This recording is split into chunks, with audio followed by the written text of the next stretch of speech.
हम अध्ययन कर रहे हैं महान चित्रकार पिकासो के बारे में।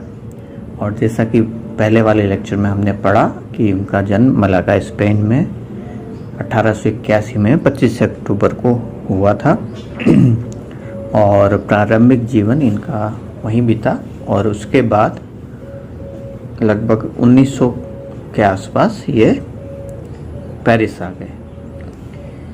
अब इनके जैसे अर्ली लाइफ के जो चित्र हैं 1900 से पहले के जो चित्र हैं वे जो है उसमें इन्होंने कुछ यथार्थवादी चित्र बनाए। अपने पिता से इन्होंने कला शिक्षा ली थी तो उससे भी संबंधित हैं। और अर्ली वर्क में इनके एक तो इनकी बहन का चित्र है और जो लोला नाम की इनकी सिस्टर थी उसका चित्र है जो 14 साल की उम्र में इन्होंने पेंट किया था 1896 में। द फर्स्ट कम्युनियन नाम से ये इन्होंने बड़ा कंपोजिशन बनाया था जो इनकी सिस्टर को के ऊपर बनाया था। और उसके बाद एक आंट पेपा थी, उनका भी व्यक्ति चित्र बनाया और काफ़ी ड्रामेटिक पोर्ट्रेट था। और जॉन एडवर्डो सेरेलॉट ने उनके बारे में कहा, without a doubt one of the greatest in the whole history of Spanish painting. उन्होंने स्पेनिश पेंटिंग में से सबसे महानतम चित्र के रूप में उसकी व्याख्या की थी। 1897 में उनका यथार्थवाद उनके चित्रों में दिखने लग गया था और सिंबलिस्ट प्रभाव भी आ गया था इनके। जब ये पेरिस गए तो वहाँ इन्होंने अपना अपार्टमेंट जो है, अपना मकान जो है, रूम जो है, वो एक पोएट मित्र हैं मैक्स जैकब और उनके साथ ये रहे, उनसे मित्रता की और अपार्टमेंट शेयर किया। तो जहाँ मैक्स जैकब रात को सोते थे, पिकासो रात को काम करते थे। और मतलब उनका कमरे में जगह कम थी तो इनके काफ़ी चित्र तो इन्होंने जगह बनाने के लिए कमरे में उस समय जला दिए थे। तो प्रारंभिक जीवन में संघर्ष भी रहा और इन्होंने अपने पिता से शिक्षा प्राप्त की। अब 1901 से 1904 तक का जो इनका पीरियड है ये ब्लू पीरियड के रूप में जानते हैं हम। और इस समय पिकासो ने तेज नीले रंग का प्रयोग आरंभ कर दिया था। इसके पीछे उनके देगा की एक जो चित्र है धोबिन और गोग्या के जो इनके विश्वत रेखीय जंगलीय दृश्यों और सेजा के आकाशीय दृश्यों से प्रेरणा ली गई थी, ऐसा माना जाता है। उन्होंने जो निम्न वर्ग के बदनाम व्यक्तियों को आधार बना के जो चित्र बनाए हैं उसमें उनकी गरीबी, भूख और मानसिक स्थिति को दर्शाने का प्रयास किया है। तो जैसा हमने वैन गोग के बारे में भी देखा था कि उनके आरंभिक काल के जीवन के जो चित्र हैं उसमें उन्होंने निम्न वर्ग के लोगों के चित्र बनाए, उनकी गरीबी के बारे में, उनकी विपन्नता की स्थिति, उनकी मानसिक स्थिति, उसको दर्शाने का प्रयास किया था। तो ऐसे ही इनके आरंभिक काल के चित्रों में यही चीज़ें दिखाई दे रही हैं। 1903 में इनका द ओल्ड गिटारिस्ट जो कि शिकागो आर्ट इंस्टीट्यूट में स्थित है अभी, वह प्रमुख चित्र है जिसमें एक बूढ़े व्यक्ति को गिटार बजाते हुए दिखाया है। उसके पैरों की स्थिति दोनों जैसे आलती पालती मारते हैं वैसे स्थिति में बैठा हुआ और सर नीचे की तरफ झुका हुआ है। तो ये बड़ा अगर हम भावनात्मक दृष्टिकोण से देखें तो बड़ा व्यक्ति की मानसिक स्थिति और आर्थिक स्थिति दोनों को कहीं ना कहीं ये प्रदर्शित करता है। ये इस समय तक काफ़ी वे मैच्योर हो गए थे और उस समय के जो चित्र हैं उसमें स्पेनिश कला की गंभीरता भी दिखाई देती है। उन्होंने उनके चित्रों के विषय में जो है अंधे, भिखारियों, दुखी मनुष्य आदि को अधिक से अधिक मात्रा में बनाया। उन्होंने अपने विषय में एल ग्रेको के समान एक विशेष संवेदनशीलता भी भरने का प्रयास किया।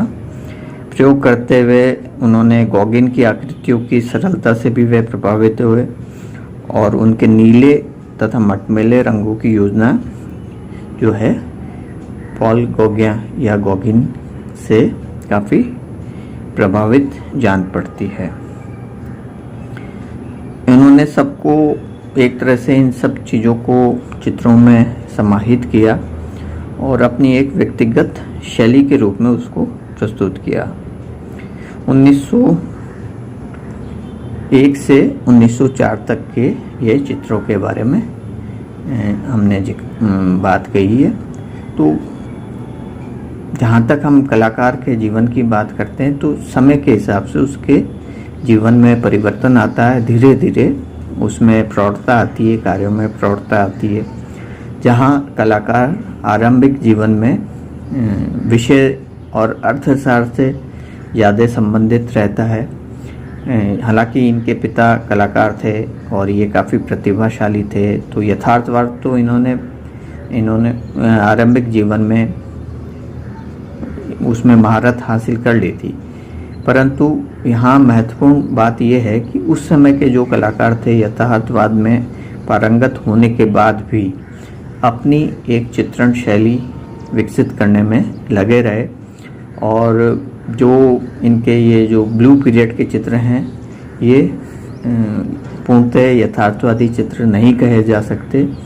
आकारों में सरलता है और उसके अलावा एक तरह का इलांगेशन भी इनके फॉर्म्स में हम देख सकते हैं। चेहरों के हाव भाव, रंग, संयोजन की बात करें तो संयोजन पूर्णतः से आधुनिक नज़र आता है। कहीं कहीं ऐसा नहीं है कि कोई एक दृश्य को, यथार्थ दृश्य को दिखाने का प्रयास किया हो। तो और उस समय जो अन्य कलाकार थे, जैसा मैंने जिक्र किया कि गॉगिन है या वैन गोग हैं, इन सभी कलाकारों का कहीं ना कहीं प्रभाव इनमें रहा। गॉगिन से और वेलास्के की जो शैली है,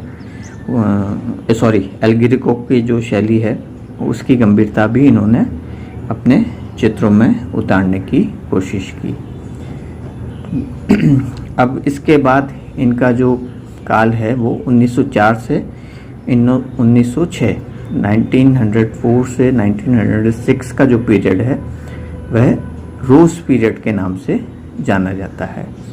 रोज़ पीरियड में जहाँ ये उस समय गरीबों के, अंधों के, भिखारियों के, उनकी विपन्नता को जहाँ दिखा रहे थे, वहाँ इन्होंने अपने चित्रों के विषयों में परिवर्तन किया। साथ ही साथ चित्रों के रंगों में भी परिवर्तन हुआ। नीले रंग जहाँ दुख को प्रकट करते हैं, वहीं इन्होंने गुलाबी रंगों का प्रयोग करना आरंभ कर दिया और रंगों में कुछ हल्कापन आया। गुलाबी या रोज़ कलर का, पिंक कलर का इन्होंने प्रयोग किया। साथ ही नीला रंग जो वो लगा रहे थे वो उसमें थोड़ा सा कंट्रोल किया। अब जो इनके चित्रों के विषय हैं वे सर्कस करने वाले लोग, मस्खरे और पर्वतीय तटों के दृश्य अधिक खुले वातावरण और संवेदनशीलता के साथ प्रस्तुत करने लगे। तो चित्रों के विषयों में भी परिवर्तन आया, है ना। अब जहाँ ये सर्कस, तो सर्कस में एक्रोबैट्स और हार्लेक्विन नामक एक कैरेक्टर है, कॉमिक कैरेक्टर है, जोकर जिसको हम बोल सकते हैं, उसको इन्होंने एक तरह से इनका ट्रेडमार्क हो गया, पर्सनल सिंबल ऑफ पिकासो हो गया और उसको इन्होंने काफ़ी चित्रों में उकेरा है। उसकी वेशभूषा और हाव भाव इन्होंने अपने चित्रों में दिखाने का प्रयास किया है। कलाविदों की दृष्टि में समाज का मनोरंजन करने वालों की अंदर से दुखी किंतु बाहर से सदैव हंसते रहने वाली इस विचित्र जिप्सी जाति के ये जो लोग हैं, ये चित्र आधुनिक युग की सर्वाधिक कवित्वपूर्ण कृतियाँ मानी जाती हैं। एक अर्थ में पिकासो ने एक विशेष मानव समुदाय को कला के रूप में पुनः अवतरित किया और इस कार्य में संभवतः देगा और लॉथरिक के बैले एवं कैबरे नर्तकों के अंकन से भी आगे पहुंचा दिखाई देता है। तो यहाँ इन्होंने खाली उनके वेशभूषा और उनके जीवन शैली को दर्शाने का प्रयास ही नहीं किया, वरन उनकी मानसिक स्थिति को भी प्रदर्शित करने का प्रयास किया है कि जहाँ वो एक जोकर के रूप में, एक हंसोड़ के रूप में, सबको हंसाने वाले व्यक्ति के रूप में समाज के सामने प्रदर्शित होते हैं, किंतु उनकी वास्तविक जीवन और उनके इस हंसी के पीछे जो दुख छिपा है उसको भी कहीं ना कहीं अपने चित्रों के माध्यम से उन्होंने दिखाने का प्रयास किया। और ये उस समय जो ये चित्र हैं इनके कहीं ना कहीं लॉथरिक और देगा ने भी काफ़ी बैले डांसेस के चित्र बनाए हैं। उसके अलावा लॉथरिक ने भी बैले और कैबरे नर्तकों के चित्र बनाए, तो उनका प्रभाव भी यहाँ कहीं ना कहीं हमें दिखाई देता है। तो यहाँ हमने बात की पिकासो के ब्लू और रोज पीरियड के कुछ चित्रों के बारे में। आने वाले लेक्चर में हम इनके और चित्रों के बारे में चर्चा करेंगे। धन्यवाद।